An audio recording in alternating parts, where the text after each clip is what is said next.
ऊंचाहार से इस वक्त बड़ी राजनीतिक खबर सामने आ रही है, जहां कांग्रेस नेता और पूर्व ऊंचाहार विधानसभा प्रत्याशी अतुल सिंह ने मंगलवार को पत्रकारों और समाचार पत्र वितरकों को सम्मानित करने के बाद भाजपा सरकार और स्थानीय विधायक पर तीखा हमला बोला है। मीडिया से बातचीत में अतुल सिंह ने दो टूक कहा कि ऊंचाहार की जनता को पिछले 14 सालों से सिर्फ झूठ, जुमले और दिखावटी विकास दिया गया है। उन्होंने आरोप लगाया कि वर्तमान विधायक हवाई घोषणाओं के मास्टर बन चुके हैं। दूसरों के कराए कामों पर अपने नाम की शिलापट लगवाकर उद्घाटन करना उनकी उपलब्धि हो गई है। अतुल सिंह ने ऊंचाहार रेलवे क्रॉसिंग अंडरपास का मुद्दा उठाते हुए कहा कि 4 महीने पहले उद्घाटन कर दिया गया, लेकिन आज तक वहां एक ईंट तक नहीं रखी गई। यह विकास नहीं, सिर्फ जनता की आंखों में धूल झोंकने की राजनीति है। उन्होंने रेलवे क्रॉसिंग के दोनों ओर जर्जर सड़कों का जिक्र करते हुए कहा कि वर्षों से सड़कें बदहाल हैं, रोजाना हादसे हो रहे हैं, लोग घायल हो रहे हैं, जाने जा रही हैं, लेकिन विधायक मौन साधे बैठे हैं। अतुल सिंह ने साफ शब्दों में कहा कि ऊंचाहार की जनता अब सब समझ चुकी है। झूठ और दिखावे की राजनीति ज्यादा दिन चलने वाली नहीं है। उन्होंने चेतावनी भरे लहजे में कहा कि आने वाला समय जवाब मांगने का होगा और जनता हर झूठ का हिसाब लेगी। सुनिए क्या कुछ कहा तुम सुनने।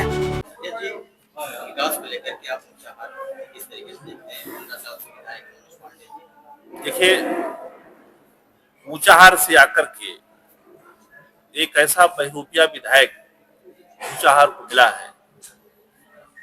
आप देख रहे हो कि 15 सालों से बातें हो रही हैं। समाजवादी पार्टी की सरकार मंत्री थे, सर्वोसर्वा थे, तब भी उन्होंने कोई काम नहीं किया, सिर्फ और सिर्फ झूठ बोलते रहे। वर्तमान समय में बीजेपी में है, उसके और बीच में इनकी सरकार है, केंद्र और प्रदेश दोनों में, लेकिन विकास के नाम पर यहाँ शून्य है। अब आप देखिएगा, छुट्टा जानवरों से किसान हमारा परेशान, कोई देखने सुनने वाला नहीं।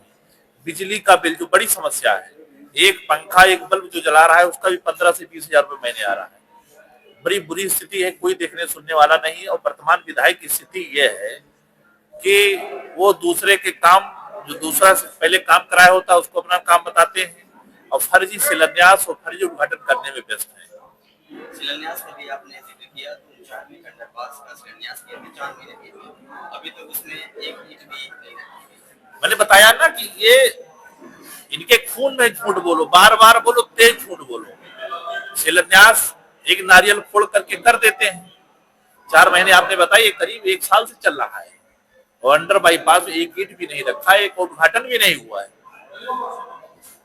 जी, तो रेलवे बनी हुई उसके आसपास अगल बगल की सड़कें पूरी तरीके से ध्वस्त है, लोग शिकायत करते हैं इनसे, लेकिन आश्वासन के अलावा कुछ नहीं। देखिए, अब चुनाव आ रहा है, ये और तेज झूठ बोलेंगे और एप्लीकेशन लेके लाइए काम करा दे, लेकिन काम होना नहीं है। भाजपा की सरकार को काम पर कोई विश्वास नहीं, उसको सिर्फ हिंदू मुसलमान करके वोट लेने का प्रयास करेंगे। लेकिन 2027 का चुनाव आदरणीय राहुल गांधी जी के नेतृत्व में, आदरणीय प्रियंका जी के नेतृत्व में और इंडिया गठबंधन उत्तर प्रदेश में मजबूती से चुनाव लड़ेगा और उसमें ऊंचाहार में हमारा अपना प्रत्याशी होगा। और एक बात बताऊं आपको, जो यहाँ के विधायक हैं, जब एक कोई गांव जाते थे, जब समाजवादी पार्टी में थे, तब 100-200 लोग इनको सुनने आते थे। कौन आते? तो समाजवादी पार्टी वोटर थे। कुर्सी मेज खाने की व्यवस्था करते थे। अब इनका ये हाल हो गया है कि कुर्सी मेज स्वयं व्यवस्था करके लेके जाते, तब भी लोग नहीं आते।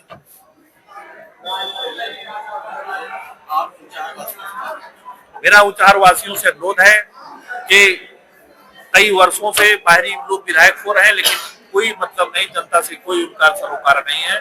आपसे अनुरोध है, आपके घर का, आपका बेटा, आपके बीच में लोग हमेशा बने रहते हैं। आप सबका आशीर्वाद हम सबको मिले। और मैं एक बताऊं, यहाँ के विधायक को कभी हमने ये नहीं देखा कि किसी व्यक्ति को एक कंबल दिया हो। ये कंबल कौन देते हैं? जो प्रधानी का चुनाव लड़ रहा है या जो प्रधान लोग हैं, वो कंबल बांटते तो ये मुकद्दर बन के। और इस व्यक्ति का एक सबसे बड़ी बात है कि अगर कोई पुलिया भी बना रहा है, उसमें भी इनको चाहिए कमीशन लेने का प्रयास करते हैं। प्रधानों और कोटेदारों को परेशान करने का काम प्रयास किया जा रहा है और हम सब साथ हैं और ऊंचाहार वासी इस बार बदलाव 2027 में करेंगे।